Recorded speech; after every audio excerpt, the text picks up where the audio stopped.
am na foo xamante ne d'accord naa fa ak ñoom donc fu ma d'accord ak ñoom jarul ma fay insister. D'accord. mooy li mu wax noonu ça semble être ou bien ça semble dire vrai mais quand même quelque part il y a un petit problème aussi avec Guy Marius Sagna parce que tamit boo nekkee ci majorité da ngay xam lan mooy majorité parce que aussi li question bi may posé wu mu xaw a légitime ci man mooy dañuy wax ne boo bàyyee sa ànd boo mënta dem da nga fay fekk borom Guy Marius Sagna dafa bàyyi àndam dem ci àndu jàmbur c'est un activiste qui s'est muté en politicien léegi nag moom ci li ma mënul d'accord ak moom la question fondamentale bu ñu war a laaj Guy Marius Sagna il joue à quoi parce que le Pastef a failli investir Guy Marius Sagna dem na fi jël fii ay fiches pour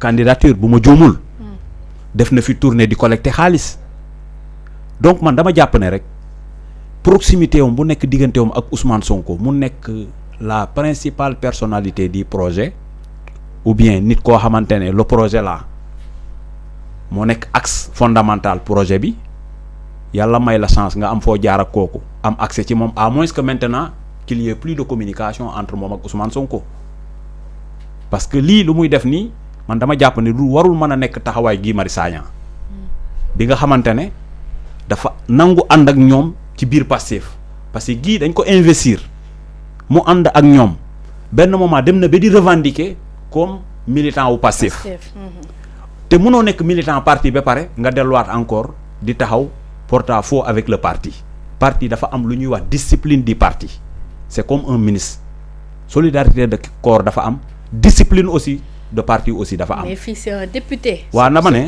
dama ne waaw dama ne c'est pas le parti qui gère. non c'est le parti qui gère non encore une fois de plus non. député yi non il faut qu'on soit très clair. parce que fii tamit Guy Marius Sagna buy wax lii wax ko en tant que membre du parti en tant que député du peuple. waaw d'accord naa tout compte fait on ne peut pas dissocier le fait. si dama ne non on ne peut pas dissocier pour preuve na démissionner ci kii bi nga xool ndax il va garder son mandat vous êtes un juriste quand même. non dama ne quand il démissionne dans le parti il perd systématiquement son mandat. Ouais, mais ça sont les textes. Mais non waxuma la les textes dama ne on ne peut pas dissocier. Non, d'accord, mais aussi un député qui parle, est-ce qu'il parle au nom du peuple? Professeur, moi je ne dis pas ce que vous, moi je ne peux pas dire votre pensée. D'accord.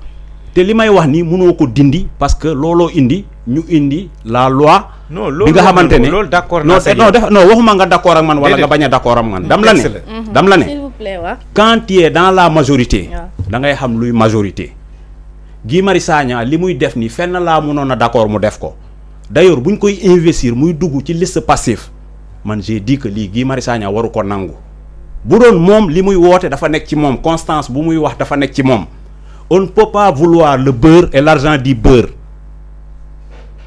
Guy investir ñu ko en tant qu'activiste. dañ ko investir en tant que militant au Pastef. C'est pas normal di génn di tirer. comme ça un militant wala un allié. dans tout compte fait. boo waxee allié ba tey tout compte fait. ci bannière Pastef lañ ko investir. D'accord. mun na demee peut-être liste boppam. man gëmoon naa ne man li Guy Marius Sagna bu demoon liste boppam votel ko pour mu nekk député parce que man la présence de Guy Marius Sagna dans l'hémicycle dama ko bëgg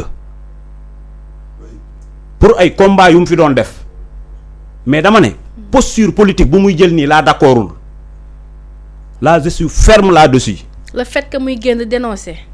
xam nga. waaw dafa am loo xamante ne. xam nga le pire ennemi du vrai ce n'est pas le faux parce que le faux se distingue facilement du vrai mais c'est le vraisemblable. Guy Marius Sagna ñëpp xam nañu digganteem ak Ousmane Sonko. en tant que responsable principal. am na loo xamante ne mun nga ko bindal Ousmane Sonko nga am loo xamante ne da nga koy alerter du commencer wu ko léegi de fii la attaqué aussi le ministre de l'éducation Moustapha Guirassy en fait il joue à quoi. man c'est ça ma question parce que tey ñu ko mus a def dans des partis yëpp boo ko defee rek automatiquement dañ lay réprimer le parti man de personnellement dama jàpp ne li muy def nii li warul mën a nekk taxawaayam parce que tant que mu ngi koy def dafay gën a fragiliser ci moom boor bu mu nekk noonu léegi nag en tant que député du peuple am na loo xamante ne da nga nekk tamit ci biir parti bi war nga ko mën a dox tey dama lay wax benn affaire ñëpp ñi nga xamante ne dañoo nekk ay député Pastef lépp lu ñu mënta def ça risque de compromettre le projet de Pastef tey ñi bu ñu rafetlul El Malick 50 millions yu muy wax nii c'est par rapport ak Ousmane Sonko lu mu doon wax dans le passé waruñu jël 50 millions di jëndal ay député oto moo tax ma ne la même El Malick ci affaire yu bari war na mun a xoolaat taxawaayam ba jamono bu neexee. parce que dañu ne ba tey 50 millions yëpp mu ngi koy défendre. waaw loolu laa lay wax nii dama ne. c'est-à-dire comprendre loolu li ma nekk di wax de. bu baax comprendre naa la bu baax. dama la bëgg a wax ne. boo nekkee ci mbir. le linge sale se lave en famille l'adage là signifié wul dara dafa am lu mu signifié. du lu xew sa biir kër rek ngay génn ci grand place bi nga ne foofu nga koy régler. fii weesu na famille léegi de. fii c'est on parle du peuple sénégalais. waaw ah. mais il faut dissocier deux choses bi si njëkk mooy Guy Marius Sagna bi nga comme Pastef kooku ñoom discipline de parti la seen problème la ñun Guy bi ñu gis député du peuple la te ba muy wax si institution bi lay wax assemblée la fa xew kooku ku ko ŋàññi si Pastef di wax ne mi ngi naxasal damay na xëy na da nga xamut c'est la république des alertes c'est normal te képp koo xam ne tey bokkoon nga ak moom parti yow war nga wax xam ne li muy wax pour askan bi la pour njëriñu askan bi la man loolu laa d'accord na saxul parti bi ñaareel bi boo xoolee d'accord texte yi consacré na képp ku démissionné donc si partem te per mandat diplôme kooku texte la mais ça ne veut pas dire que ne képp bépp député boo xam booy wax da ngay wax au nom de ton parti. Moi je dis qu'il n'y a pas un député de Pastef ni un député de l'opposition, on est député du peuple. Pourquoi le Pastef non déglu ma rek non damay baal ma rek baal ma rek baal ma rek baal ma rek baal ma rek la majorité man j'ai toujours pour def benn retrait baal ma rek j'ai toujours critiqué non dama ne xam nga baal ma dem léegi baal ma rek dama ne man plateau yu may kii yëpp dama ne gis nga c'est de l'hérésie intellectuelle te vocabulaire boobu war nañ ko dindi su suñu champ politique. mooy lan un député d'un parti politique. J'ai dit yàpp askan bi weesuwul loolu. Dès l'instant qu'on est investi par un parti politique wala ñu nekk député qu'on sache qu'on est député du peuple. Vu qu'on on représente doit le peuple au nom du peuple et la loi doit être votée au nom du peuple. damay wax ne toujours boo amee un projet wala benn proposition boo xam ne ni tey déposé nañ ko te askan bi gisu ci boppam même fekkee yow sa majorité moo ko déposé bu ko voté.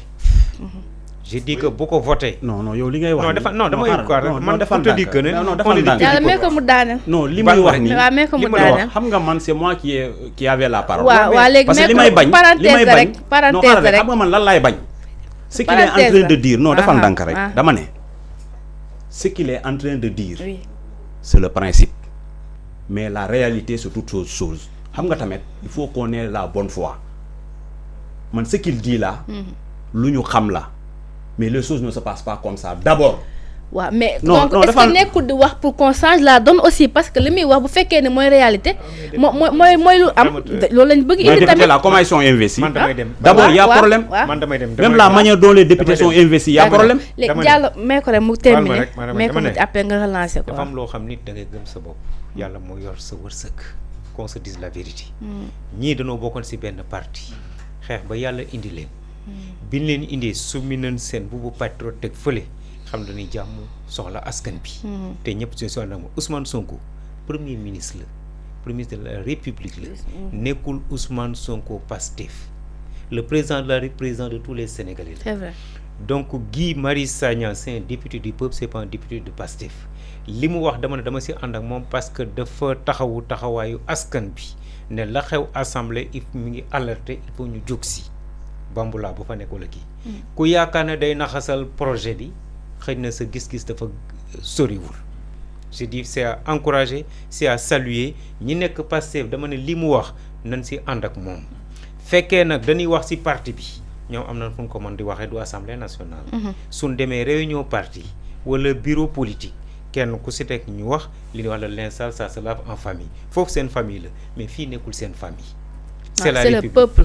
c'est le peuple kon nag moo tax ma ne la donc il faut savoir faire la part des choses loolu c'est très important donc député aussi nañu xam ne même fekkee parti politique moo lay investir député du peuple nga il faut ñu changer loolu te c'est donc kenn ku si nekk yaa war a mën a incarner loolu yaa mën a taxawaayu askan bi mais pas taxawaayu parti politique su ma gisee loo xam ne nii donc day nasaxal kii wu askan bi ak boor bu ma mën di fekk bu feetee danaa si xar sama tànku tubay dénoncé ko parce que loolu la ñuy xaar loolu su amul nag député bi dafa faillir à sa mission nekk lu fi askan bi partem la fi nekk lu neex Ousmane Sonko wala lu neex keneen lañ fi nekkee. donc loolu moo war a jeex ci Sénégal.